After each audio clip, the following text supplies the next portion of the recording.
Assalamualaikum warahmatullahi wabarakatuh. Bismillahirrahmanirrahim. Alhamdulillahi rabbil alamin. Wa bihi nasta'inu ala umurid dunya waddin. Wassalatu wassalamu ala asyrafil anbiya'i wal mursalin Sayyidina wa habibina wa syafi'ina wa qurrati a'yunina wa maulana Muhammadin wa ala alihi wa ashabihi wa dhurriyyatihi ajma'in, amma ba'd. Ashhadu an la ilaha illallah wa ashhadu anna Muhammadar Rasulullah wa ufawwidu amri ilallah, innallaha basirum bil ibad. Hasbiyallahu la ilaha illa huwa alaihi tawakkaltu wa huwa rabbul arsyil azim. Qala Allah ta'ala fi kitabihil karim hikayatan an nabiyillahi Musa alaihi salam. Rabbi syrah li sadri wa yassir li amri wahlul 'uqdatam min lisani yafqahu qawli. Para alim, para asatid, para asatidah, para bapak dan ibu sekalian, hafizoni wa hafizakumullah, bil khusus segenap pengurus Masjid Baitul Jihad Kemang Pratama 2 dan sekitarnya, yang semoga pengurusnya dan jamaahnya semuanya saja semoga selalu dalam naungan rahmat, barokah, perlindungan serta bimbingan Allah Subhanahu wa taala. Amin, Allahumma amin, insyaallah. Allahumma inna nas'aluka ilman nafi'ah wa rizqan thayyiba wa amalan mutaqabbala wa fatahallahu alaina futuhal arifin. Allahumma inna na'udzubika min ilmin la yanfa' wa amalin la yurfa' wa qalbin la yakhsha' wa du'a la yusma'. Allahumma ati anfusana taqwaha wa zakkiha anta khairu man zakkaha anta waliyuha wa maulaha. Amin, Allahumma amin, insyaallah. Dan tentu karena masih dalam suasana Syawal, saya ingin sampaikan taqabbalallahu minna wa minkum. Semoga Allah terima amal ibadah kita, wabil khusus selama bulan Ramadan, sehingga mudah-mudahan saat ini hingga seterusnya kita digolongkan dalam golongan hamba-hamba Allah yang muttaqin. Amin, Allahumma amin, insyaallah, mudah-mudahan. Dan ada pepatah Arab yang mengatakan man kasura kalamuhu kasura khata'uhu. Orang yang banyak ngomongnya banyak salahnya. Di majelis ini yang paling banyak ngomongnya saya. Berarti saya banyak salahnya. Walaupun meminta maaf tidak harus menunggu Idul Fitri, tapi momen ini saya ambil sebagai kesempatan saya untuk memohon dimaafkan atas segala kesalahan saya, baik sengaja atau tidak, baik lahir maupun batin. Saling memaafkan ya, insyaallah. Para jamaah sekalian, hafizoni wa hafizakumullah. Kali ini insyaallah kita akan melanjutkan kajian kita kitab At-Tadhkirah karya Al-Imam Al-Qurtubi rahimahullah rahmatan wasi'ah wa rahimallahu ulama al-muslimin. Qala al-musannif rahimahullahu ta'ala wa nafa'ana bihi wa bi'ulumihi fid dharain amin. Bismillahirrahmanirrahim. Babun ay hadza babun, ini bab menerangkan tentang fi rahmatillahi bi 'abdihi idza udkhila fi qabrihi. Ini bab yang menjelaskan tentang rahmat Allah terhadap hambanya ketika hamba itu dimasukkan ke dalam kuburnya. Fudail ibn Iyad radhiyallahu an, beliau menasihatkan begini: seseorang itu saat hidupnya itu yang diperkuat sebaiknya khaufnya. Khauf itu rasa takut kepada Allah atau kehati-hatiannya lah kalau bahasa kita. Tapi kalau merasa sudah dekat dengan kematian, itu yang harus diperkuat adalah rojaknya, harapannya. Jadi kalau kita masih seger meger kayak gini, alhamdulillah masya Allah. Kalau kata Fudail bin Iyad radhiyallahu anhu rahimahullah, beliau mengatakan yang diperkuat itu adalah khauf. Khauf itu artinya rasa takut kepada Allah, atau lebih tepatnya kehati-hatian kita. Karena hidup itu harus iling tur waspada. Nah, cari jawane. Jadi harus iling tur waspada. Nah, karenanya kemudian yang diperkuat itu adalah khaufnya, kehati-hatiannya. Nah, berbeda dengan kalau kita merasa sudah dekat dengan kematian. Kalau ada orang sudah merasa dekat dengan kematian, yang itu yang mesti diperkuat itu adalah rojaknya, harapannya. Pembahasan ini di awal dibahas oleh Imam Al-Qurtubi di awal pembahasan kita. Beliau menukil satu riwayat. Riwayatnya hadisnya riwayat At-Tirmidzi. Kata Imam At-Tirmidzi hadisnya hasan gharib, di mana Nabi kita Muhammad sallallahu alaihi wasallam bersabda, kama qala, ini mafhum riwayat. Saat itu dalam riwayat itu disebutkan bahwa saat itu Nabi sedang mendatangi salah satu sahabatnya yang masih muda yang mengalami sakaratul maut. Nabi bertanya kepada sahabat itu, apa yang kamu rasakan?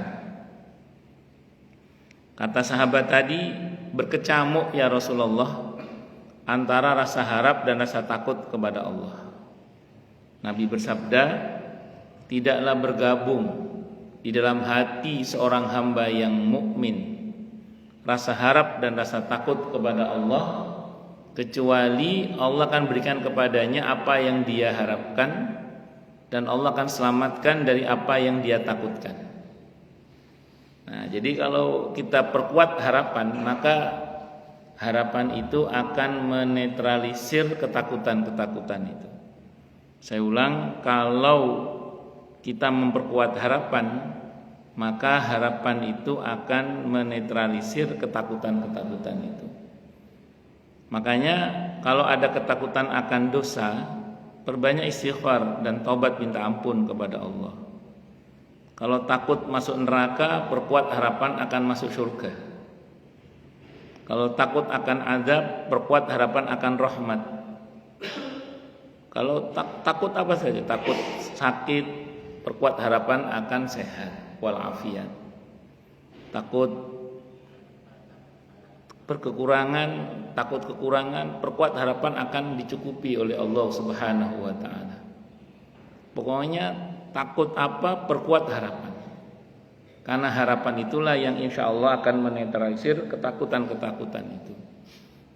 Karena ketakutan itu kalau dibiarkan saja tanpa diimbangi dengan harapan, itu ngerinya nanti menjelma menjadi suudzon, buruk sangka kepada Allah Subhanahu wa taala.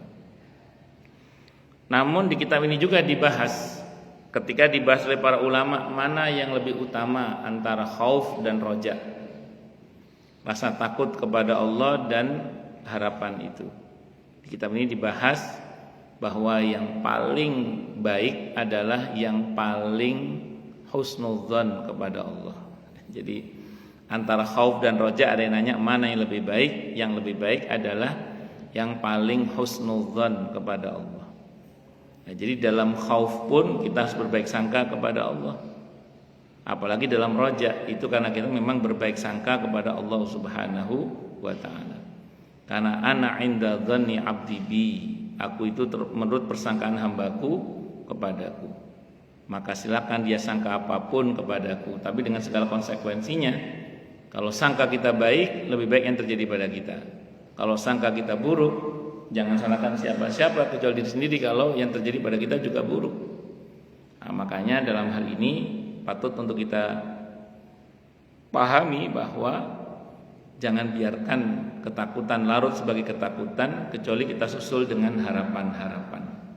Semakin menguat ketakutan, harus semakin menguat harapan. Terutama kalau kita merasa sudah dekat dengan kematian. Nah, Nah, itu harus diperkuat harapan-harapan itu. Allahu Akbar. Nah, perihal rahmat Allah ini sebenarnya tidak tertentu hanya ketika orang itu menjelang wafat, terutama saat orang itu dimasukkan dalam kuburnya.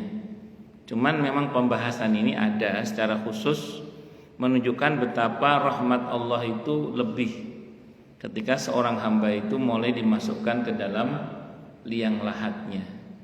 Tapi ini memang erat hubungannya dengan amalan-amalan semasa hidup, termasuk ketika dia berbaik sangka kepada Allah, memperkuat harapan kepada Allah Subhanahu wa ta'ala. Karenanya kemudian ini rumus ya, supaya kita ini tidak berburuk sangka kepada Allah, supaya apa yang kita dalam hadis ini terjadi pada kita. Yang pertama yang mesti kita pahami adalah bahwa Allah itu sudah menyatakan bahwa wa rahmati wasi'at kulla syai'. Dan rahmatku itu kata Allah meliputi segala sesuatu, kata Allah. Wa rahmati wasi'at kulla syai'. Ini ada di surah Al-A'raf ayat 156 itu. Di mana Allah menyatakan bahwa rahmatku meliputi segala sesuatu. Dengan kata lain,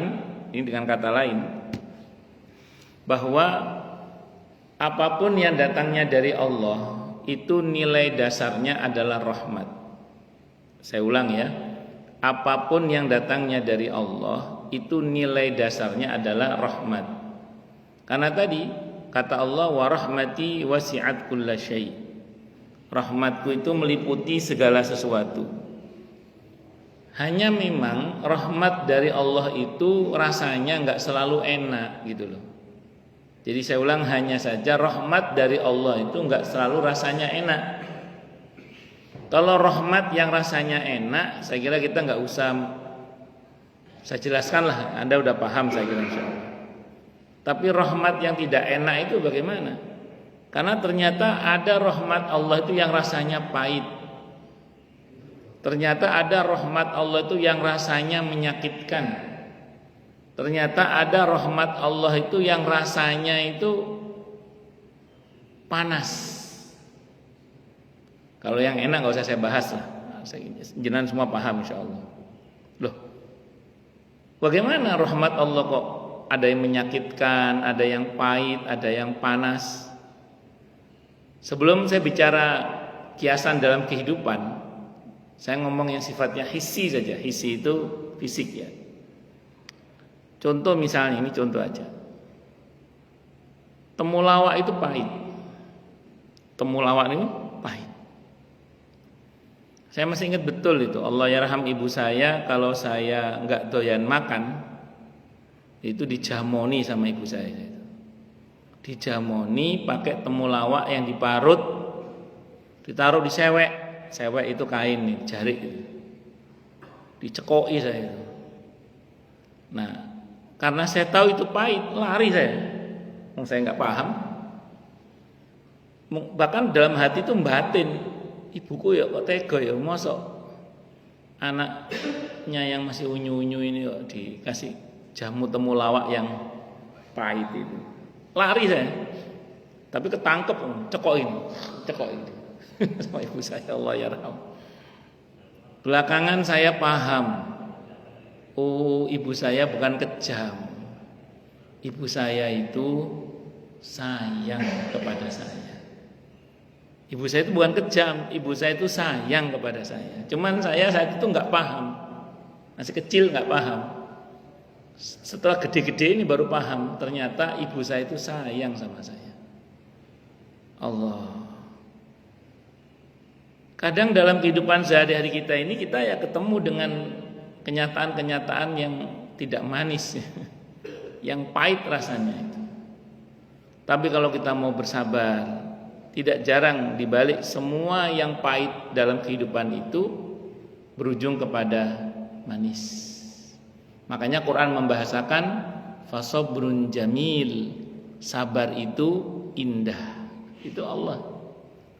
Jadi fasabrun jamil, sabar itu indah. Asal kita husnudzan, baik sangka kepada Allah. Yakin aja bahwa di balik semua ini pasti ada hikmah kebaikannya. Karena kadang hikmah itu memang tidak langsung bisa kita tangkap, bisa kita pahami. Nah, makanya baik sangka aja sama Allah bahwa yakin di balik semua ini pasti ada hikmah kebaikannya. Karena tadi secara prinsip apapun yang datangnya dari Allah itu nilai dasarnya adalah rahmat. Bahkan ada rahmat itu yang rasanya tadi panas misalnya. Kalau secara fisik panjenengan kalau berjemur di bawah sinar matahari yang pagi itu, saya nggak tahu jenengan madhabnya yang jam 7 apa yang jam 10, saya nggak tahu.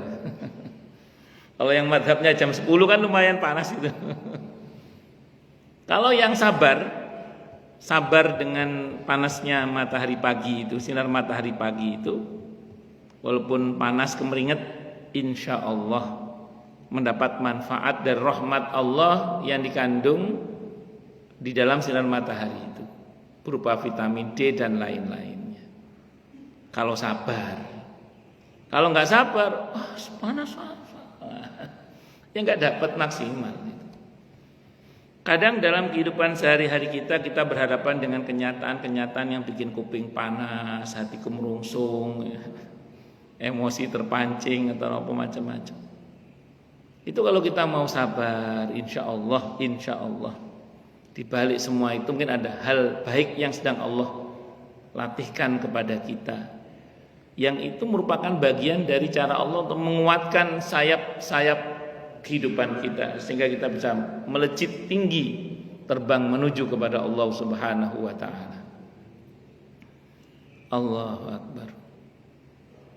Ada juga mungkin rahmat Allah itu yang rasanya menyakitkan. Panjenengan mungkin pernah tahu ada pijet refleksi. Nah, pijet refleksi itu yang pernah melakukan pijet refleksi itu kalau pas kena titik-titik refleksinya kan bukan cuma sakit, swakid pakai dal. Beberapa tidak tahan, hanya berapa menit, gak kuat. Tapi yang tahan 90 menit, insya Allah setelah pijet refleksi itu terasa manfaatnya. Ya kadang kita dihadapkan dengan situasi-situasi yang tidak sesuai dengan harapan, yang menyakitkan. Karena seringkali Allah itu menghancurkan rencana kita sebelum rencana kita menghancurkan kita. Kadang Allah berikan kita kegagalan yang kecil untuk Allah selamatkan kita dari kegagalan yang lebih besar nanti di akhirat terutama. Tidak jarang begitu. Nah, makanya berbaik sangkalah kepada Allah. Jadi husnudzon mode on. Jadi baik sangka terus kepada Allah Subhanahu wa taala. Karena itu rahmat. Nah, jadi secara prinsip itu dulu biar kita ini paham bahwa di balik ketentuan-ketentuan Allah itu nilai dasarnya adalah rahmat. Apalagi Allah juga menyatakan kepada kita bahwa apapun yang datangnya dari Allah itu nilai dasarnya adalah baik. Allah mengajarkan kepada nabinya sebuah doa.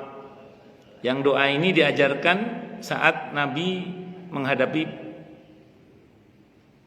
perang Khandaq. Saat itu Nabi menyatakan kepada para sahabat bahwa Persia dan Romawi akan takluk di tangan kaum muslimin, namun orang-orang munafik mencela Nabi Muhammad sallallahu alaihi wasallam dengan mengatakan tidak mungkin. Nabinya diejek, Tuhannya enggak terima. Maka Allah bekali beliau dengan doa.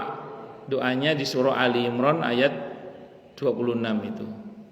Qulillahumma malikal mulki tu'til mulka man tasha wa tanzi'ul mulka mimman tasha wa tu'izzu man tasha wa tudhillu man tasha biyadikal khair innaka ala kulli syai'in qadir. Maka yang tadinya enggak mungkin menjadi mungkin dengan izin Allah. Barokah doa ini. Nah, dalam doa itu ada pernyataan di tanganmu lah ya Allah semua kebaikan itu. Artinya apapun yang datangnya dari Allah itu nilai dasarnya adalah baik sebenarnya. Cuman kita aja yang nggak paham. Ya, saya ulang, apapun yang datangnya dari Allah itu nilai dasarnya adalah baik sebenarnya. Cuman kita saja yang tidak paham kadang. Contoh. Saya pernah pas habis ngajar dari Masjid Babu Taubah itu. Nah, pintu yang sebelah sana itu kan biasanya dipakai juga oleh ibu-ibu yang anaknya sekolah di Al-Azhar itu. Itu keluar lewat situ. Di depan pintu masjid itu, gerbangnya itu, ada bapak-bapak jual gulali. Gulalinya itu dibentuk macam-macam. Ada kupu-kupu, ada dot, ada bunga, bagus-bagus. Di situ beliau bikinnya nggak di tempat lain, di situ bikinnya. Bikinnya itu saya lihat sendiri. Gulali itu dipanaskan, ada sedotan alat, pakai sedotan, ada sedotan besi atau kayu saya nggak tahu itu, ditiup ini, gitu. Jadi sedotan itu, jadi gulali itu diambil pakai sedotan, ditiup, gitu. Ditiup pakai mulutnya itu, dibentuk sama beliau, diplastiki, dijual. Saya ngelihat ada anak kecil, masih TK kira-kira itu, seragamnya TK kayaknya itu. Kalau nggak SD kelas 1 TK lah. Itu kayaknya SD kan, kalau TK sebelah sini. SD kayaknya, SD kelas 1 lah. Itu teriak sama ibunya, "Ma, beliin, ma, beliin, ma." Ibunya narik, "Jangan." Maksa anak itu minta beli sama ibunya tidak diizinkan. Saya tidak mencela perbuatan si bapak yang jualan ini ya, tapi saya bicara kasus yang ibu sama anak ini. Saya membayangkan anak ini mungkin berkata dalam hatinya, "Mama kok pelit banget ya, beli gulali gitu aja kok nggak dibelikan." Kira-kira di benak mamanya apa coba? "Ojo iku nduk, tak tukono sing lebih higienis iki gek." Bikinnya depan orang itu. Non saya tidak menghina beliau yang jualan ya, itu saya doakan beliau dicukupi oleh Allah, amin Allahumma. Tapi maksud saya itu saya bicara kasusnya ini loh. Si anak membayangkan mungkin mamanya pelit gitu. Tapi mamanya membayangkan ojo kuwi nduk, ayo engko tak tukono nanti saya belikan yang lebih higienis, yang lebih enak. Karena mamanya enggak mau anak ini non sewu misalnya berbuat sesuatu yang membahayakan dirinya. Baik nggak putusan mamanya itu? Baik. Cuman si anak menganggap kok gitu amat sih mama saya. Padahal itu tujuan untuk kebaikan dia sendiri. Allahu Akbar. Nah itu makanya apapun yang Allah buat kepada kita itu nilai dasarnya adalah baik. Itu nilai dasarnya. Karena biyadikal khair. Karena apapun yang datang dari Allah itu nilai dasarnya adalah baik. Ada anak kecil berantem, rebutan permen. Ada anak kecil, 2 orang berantem rebutan permen. Kata seorang ayah, "Udah nggak usah berantem. Ini ayah tukar permennya dengan kertas." Anak kecil tidak mau. Dia tetap berebut permen itu. Kertas itu tidak menarik bagi dia. Padahal ternyata itu kertas cek. Padahal itu kertas apa? Cek. Yang bisa cukup untuk buat beli pabrik permen. Tapi anak kecil itu tidak mau tahu. Dia nggak ngerti nilainya kertas itu. Dia taunya permen itu aja. Dia rebutan permen itu aja. Padahal yang ditawarkan oleh bapaknya itu kertas cek yang cukup untuk beli pabrik permen. Kira-kira gitu. Kita ini berebut dunia, Allah tawarkan akhirat, rebutan dunia. Padahal Allah tawarkan akhirat yang lebih baik daripada dunia itu. Menung saya gak paham kadang. Padahal makanya saya ulang biyadikal khair. Dan apapun yang datangnya dari Allah itu nilai dasarnya adalah baik. Itu harus dipahami dulu itu. Wa rahmati wasi'at kulla syai' biyadikal khair dan lain sebagainya itu. Nah, ini kita menukik lagi pada kondisi di mana orang saat dimakamkan bermula dari mengalami sakaratul maut yang kata Fudail bin Iyad radhiyallahu an, hendaklah yang diperkuat adalah husnudzon, berbaik sangka kepada Allah, raja, berharap kepada Allah Subhanahu wa taala. Walaupun raja dan khauf itu adalah seperti dua sayap yang dengannya kita terbang menuju kepada Allah Subhanahu wa taala. Raja dan khauf itu seperti rem dan gas dalam kendaraan. Ngegas tok gak ngerem ya bahaya, ngerem tok dan gase ya gak jalan-jalan nanti. Dua-duanya harus ada. Bismillahirrahmanirrahim. Qala Atha al-Khurasani. Qala Atha'un al-Khurasani, berkata siapa Atha al-Khurasani. Arhamu ma yakun rabbu bi 'abdihi idza dakhala fi qabrihi wa tafarraqan nasu anhu wa ahluhu. Keadaan yang paling sayang-sayangnya Allah kepada hambanya adalah di saat hamba itu masuk ke dalam kuburnya atau dimasukkan ke dalam kuburnya, dan ketika manusia mulai pergi meninggalkannya, demikian juga keluarganya. Kata Atha al-Khurasani rahimahullah, beliau mengatakan paling sayang-sayangnya Allah kepada hambanya itu di saat hamba itu masuk ke dalam kuburnya dan manusia dan keluarganya mulai meninggalkannya. Tapi dengan catatan ada amalan yang memang dia bawa. Kenapa? Di pembahasan sebelumnya hadisnya Sahih Muslim ya, kita sudah sampaikan bahwa ketika seseorang itu mati, 3 yang mengantarkan, 2 kembali, 1 menetap.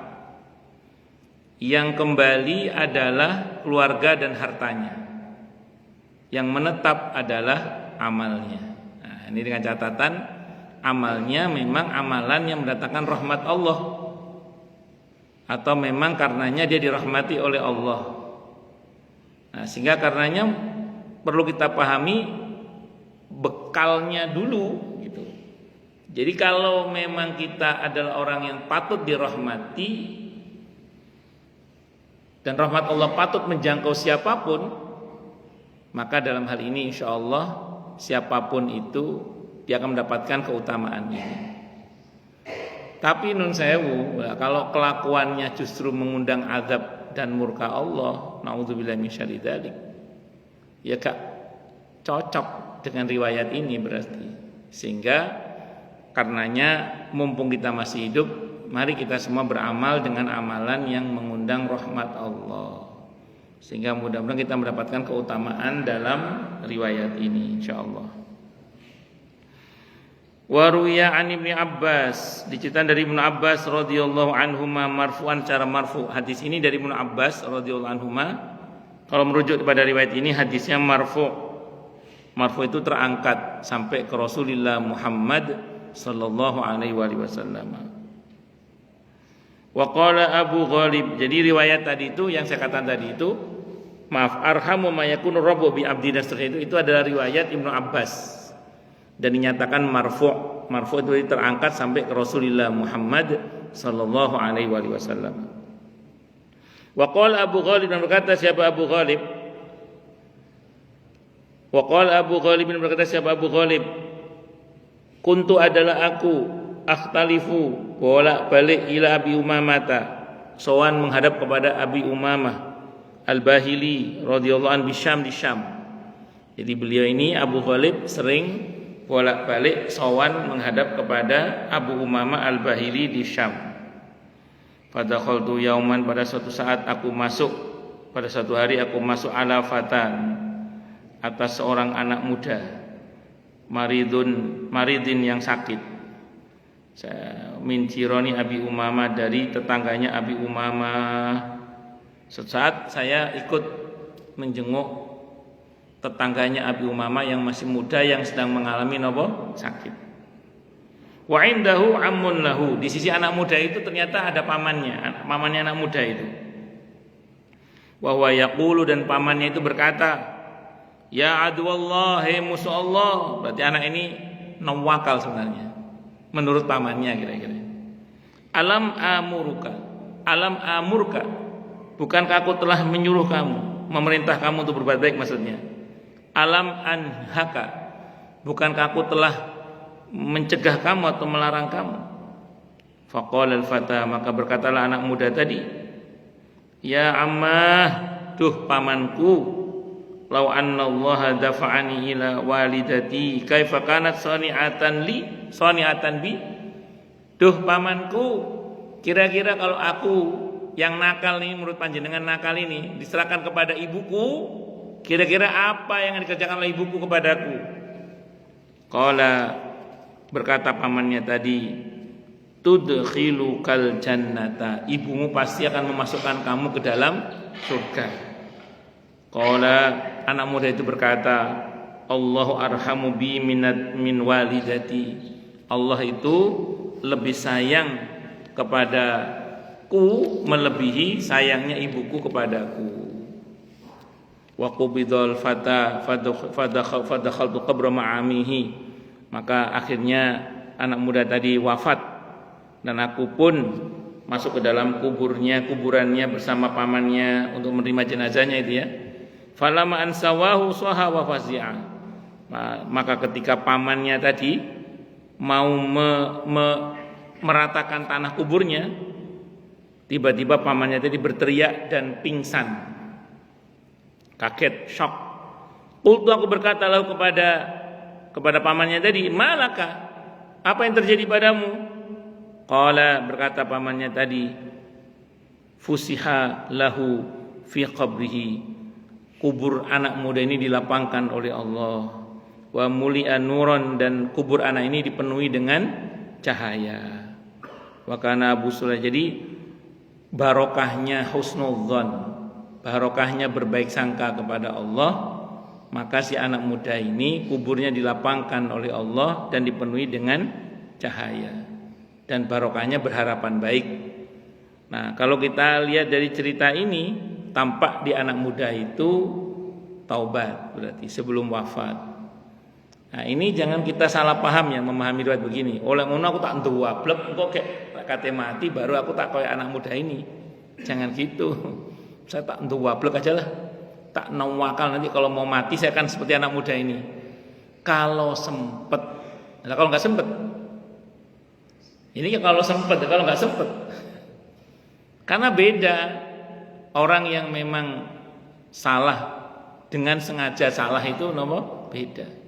Karena di antara sebab orang su'ul khotimah itu adalah meremehkan perbuatan dosa.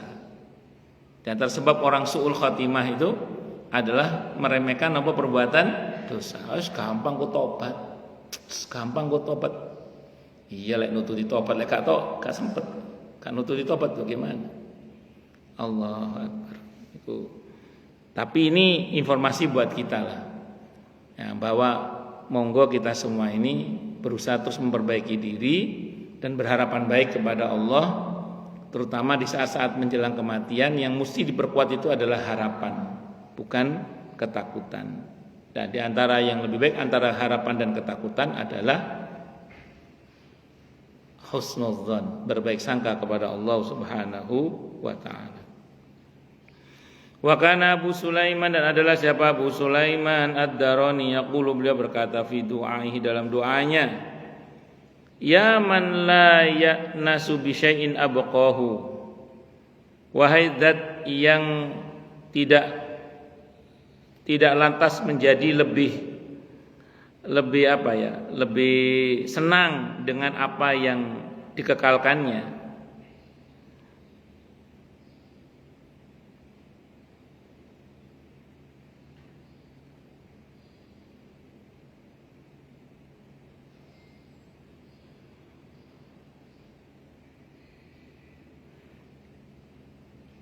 Sebentar nih.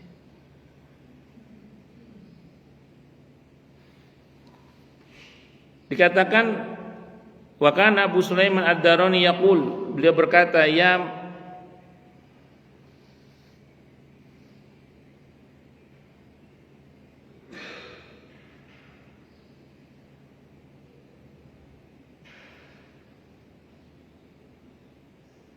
Ya man la ya'nasu bi syai'in abqahu, wahai Allah zat yang wahai Allah zat yang tidak butuh, ya, tidak butuh kepada sesuatu yang dia kekalkan atau yang dia sisakan.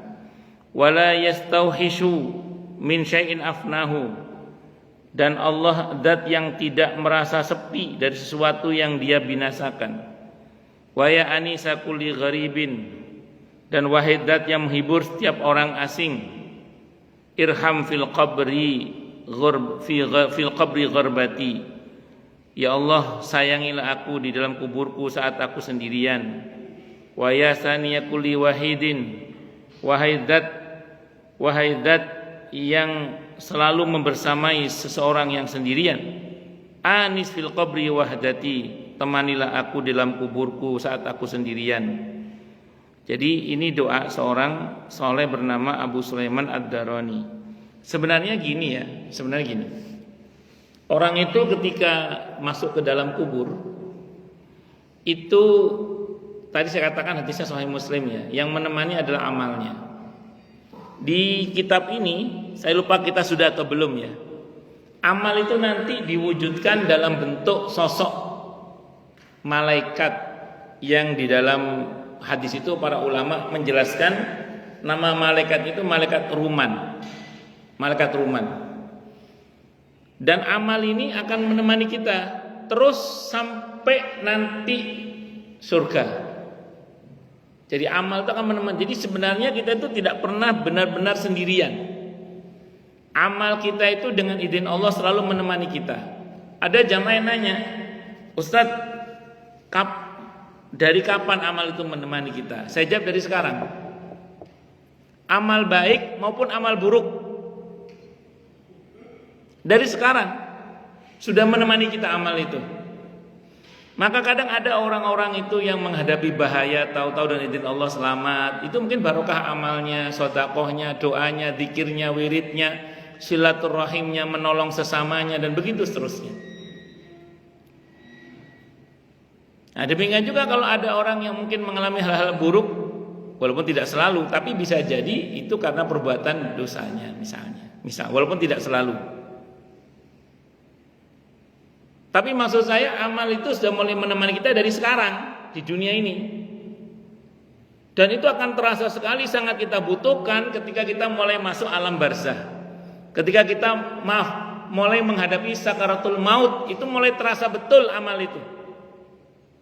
Kalau sekarang kan belum kelihatan bentuk pahala sholat, belum kelihatan bentuk pahala sedekah, pahala duha, pahala berbakti pada orang tua, pahala silaturahim, belum kelihatan sekarang. Tapi nanti nyawa di sini kelihatan itu semuanya. Di situ kita merasa betul betapa amal itu sangat-sangat penting untuk perjalanan kita, tidak hanya di dunia, terutama nanti perjalanan menuju kepada Allah itu. Tidak hanya di dunia, terutama nanti di akhirat. Maka kita baca dalam banyak riwayat, banyak dalil bahwa betapa amal itu betul-betul sangat kita butuhkan pahalanya. Maka kalau kita nggak punya stok amal ya rugi gitu loh. Ini contoh aja. Ketika nyawa sampai sini, falaula idza balagatil hulqum wa antum hina idzin tanzurun. Al-Waqiah 83 dan seterusnya itu. Orang mau mati itu Allah tampakkan tempat tinggalnya. Kalau dia amalnya menunjukkan bahwa di ahli surga, yang dia lihat adalah surga. Semoga kita termasuk di dalamnya ya, amin insyaallah. Itu saking sewenengnya sakaratul maut yang begitu menyakitkan tidak terasa sakitnya. Kenapa? Karena begitu indahnya surga itu. Begitu indahnya surga itu sampai tidak terasa sakitnya. Para ulama berdalil kepada kisah Nabi Yusuf. Ketika ibu-ibu diberi buah dan pisau, Nabi Yusuf keluar, melihat Nabi Yusuf yang begitu gantengnya, tangannya teriris gak terasa. Kata para ulama, kalau lihat Nabi Yusuf aja tangan teriris gak terasa, apalagi melihat surga. Dan ini kan erat hubungan dengan amalan kita. Kalau amalan kita tidak mencerminkan itu, ya gak bisa kita melihat surga itu. Belum lagi sebelumnya ketika malaikat maut datang. Kalau orang-orang yang bertakwa, An-Nahl ayat 32, SOP-nya malaikatnya permisi terlebih dahulu. Alladzina tatawaffahumul malaikatu thayyibina yaquluna salamun alaikum. Orang yang bertakwa adalah orang yang baik menurut Allah, yang diwafatkan para malaikat utusan Allah dengan cara yang baik. SOP-nya wajib mengucap salam. Keberadaan malaikat permisi dulu mau nyabut nyawa kita itu karena amalan kita dengan izin Allah. Maka kalau amalannya mencerminkan itu ya malaikat akan permisi. Kalau enggak ya enggak permisi malaikatnya. Amalannya gak cocok ya. Allahu Akbar. Maka mutlak bagi kita harus beramal. Tidak bisa tidak. Beramal yang soleh, yang Allah ridhoi, supaya kita mendapatkan fasilitas-fasilitas itu. Belum lagi dalam hadis riwayat Ahmad, Abi Dzar, Ibnu Majah, hadis sahih dan semua jalur riwayatannya, sebelum orang itu meninggal ada fasilitas husnul khotimah untuk orang-orang yang dirahmati oleh Allah. Di mana sebelum malaikat maut datang, Allah utus malaikat pendahulu pada orang yang akan mati itu, guna membantu yang bersangkutan supaya husnul khotimah. Fasilitas ini itu karena amal kita gitu loh, dengan izin Allah tentunya. Nah, kalau kita nggak punya amalan yang buat kita mendapat fasilitas itu, ya kita nggak dapat fasilitas itu gitu loh. Makanya supaya kita dapat, monggo beramal dengan amal soleh yang Allah ridhoi supaya kita mendapatkan fasilitas-fasilitas tersebut gitu. Maka harus beramal. Nah, demikian juga nanti ketika setelah wafat. Nah, itu apakah dirahmati atau diadab, itu lagi-lagi kembali pada amal. Dan saya ulang tadi, amal itu nanti di alam kubur diwujudkan dalam wujud malaikat. Kata para ulama, nama malaikatnya malaikat Ruman. Dalam hadis yang sudah kita baca atau belum, saya lupa, di kitab ini disebutkan bahwa malaikat itu nanti akan memperkenalkan dirinya. Dan kita akan berkata, kamu siapa? Kok baunya wangi banget, indah banget, cakep banget. Kata malaikat itu, masa sampai enggak tahu siapa saya? Enggak, saya enggak tahu siapa panjenengan. Saya yang jenengan kuliah subuh di Baitul Jihad itu loh. Sampean yang jamaah 5 waktu di masjid. Sampean yang ngaji Al-Quran itu. Loh, iya saya amal panjenengan. Itu kalau amalnya baik. Kalau amalnya juwahat, amalnya busuk, yang datang malaikatnya ya busuk, juwahat, bengis, semacam-macam. Sehingga orang ahli kubur nggak suka. Dia ngomong, kamu siapa tuh? Baunya busuk banget, pergi. Alah, dulu aja kamu sering bersama dengan saya, masa sekarang kamu nggak mau saya bersamai? Lah, kamu siapa?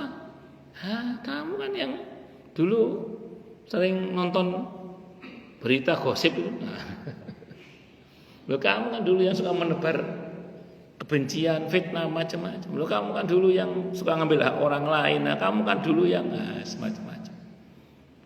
Oh, rupanya amalnya itu menjelma jadi makhluk yang busuk baunya, tidak enak dilihat mata, dan begitu seterusnya. Nauzubillahi min syarri dzalik. Dan ini amal akan menemani terus saat nanti berada di yaumul ba'ats, hari kebangkitan, di mahsyar, di hisab, di mizan, di sirat. Amal itu akan menemani terus. Nah, bersyukurlah bagi siapapun yang punya stok amal soleh yang Allah ridhoi. Nah, celakalah bagi yang tidak punya semua itu. Nah, mumpung masih hidup, monggo kita perbanyak ibadah dan amal soleh yang Allah ridhoi, sehingga karenanya semoga kita ini selalu dibersamai dengan rahmat Allah, ampunan dari Allah, pemaafan dari Allah. Amin, Allahumma amin, insyaallah. Oke, monggo silakan. Yang mau tanya, protes, marah boleh silakan. Oke, monggo. Mengenai hadis yang mengatakan di dalam perut seorang ibu itu bahwa seseorang itu ditentukan 4 hal. Di antaranya yang dalam hal itu yang sangat mengerikan adalah bahwa manusia ini ditakdirkan adalah ahli Surga dan ahli neraka. Maka setiap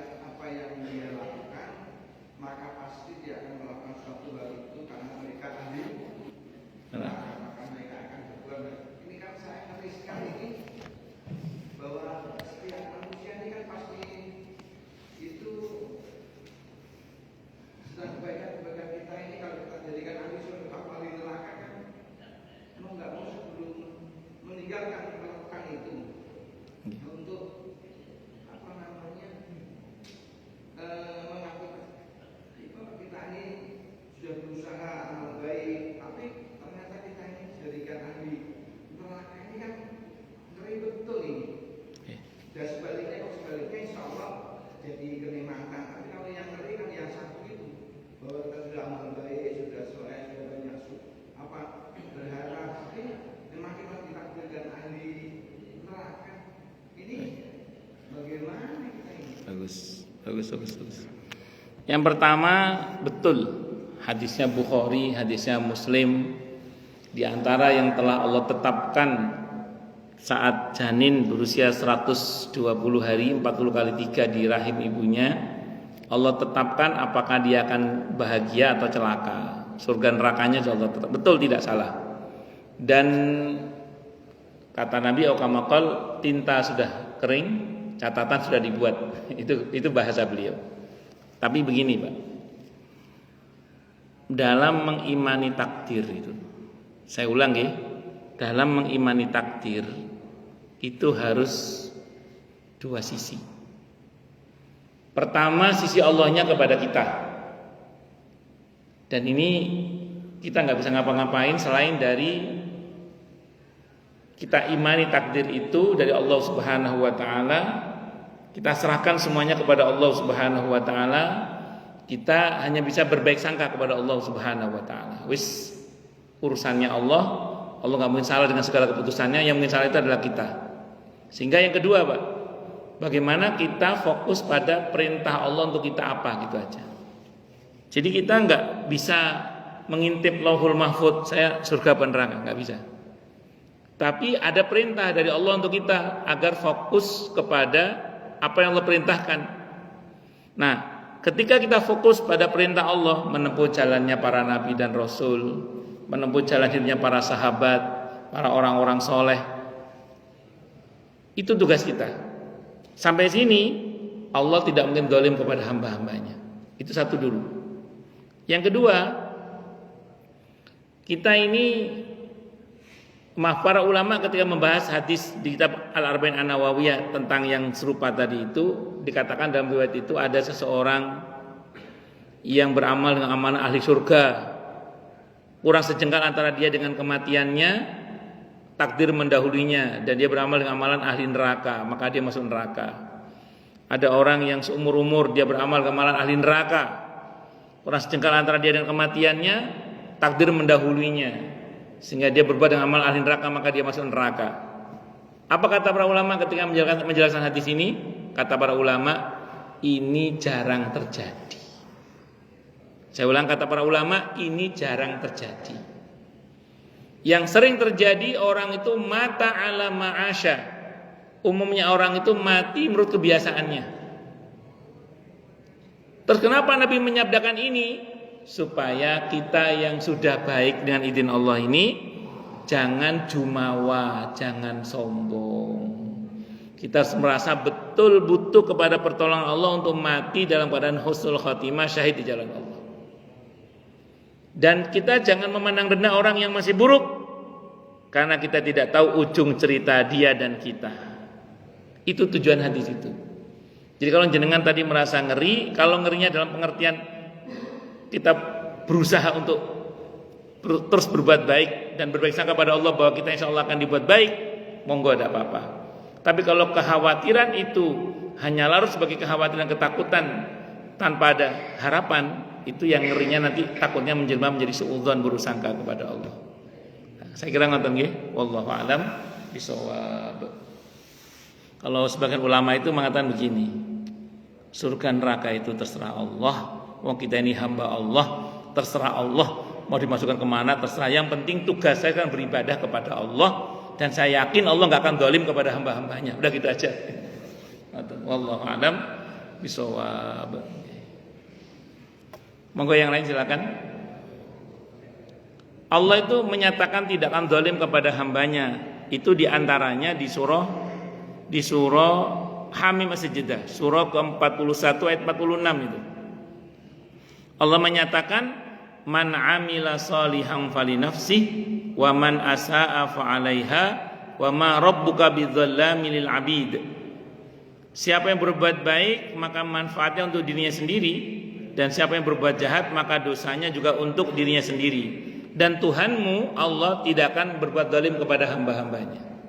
Jadi Tuhanmu Allah bukanlah zat yang zalim kepada hamba-hambanya.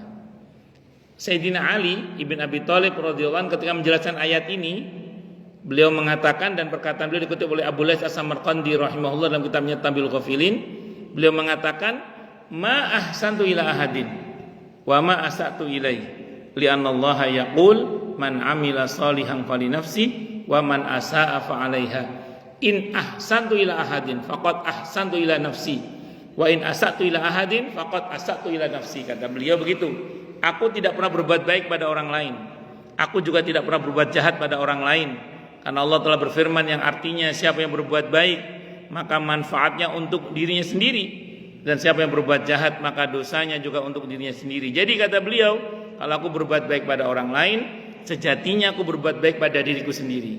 Kalau aku berbuat jahat pada orang lain, sejatinya aku berbuat jahat pada diriku sendiri. Ya, jadi nggak usah khawatir, insya Allah asal kita baik, kita akan diwafatkan dalam kebaikan. Cuman saya ulang hadis tadi itu untuk mengingatkan yang sudah baik jangan jumawa, jangan sombong, tapi bersyukurlah pada Allah dan terus berharapan baik kepada Allah. Nah, sementara yang kedua, supaya kita kalau melihat orang yang nggak baik, kita tidak merendahkan orangnya. Kalau perbuatannya kita rendahkan, kalau orangnya jangan, karena kita tidak tahu ujung dia dan ujung kita. Maka kita nggak boleh merendahkan orang lain yang menurut kita masih belum baik. Justru yang ada kita kasihan, karena kita kasihan maka kita ajak dia untuk menjadi baik. Itulah pentingnya kita untuk berdakwah. Nggih, wallahu a'lam bishawab. Ada lagi atau cukup? Katanya ada titipan pantunnya Pak Fahroji. Oh, nggih, monggo. Monggo.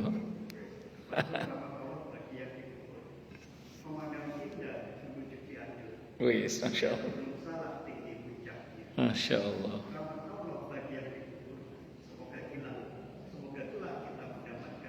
Masya Allah, amin Allah, Masya Allah. Sampun ning mau.